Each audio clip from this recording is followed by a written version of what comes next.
Hello guys, in today's videos I'm going to show you how to change alarm sound in Motorola Moto G52. Let's go!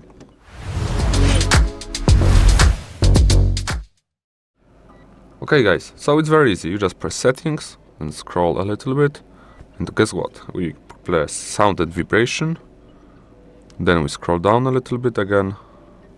So the phone is here, beautifully placed.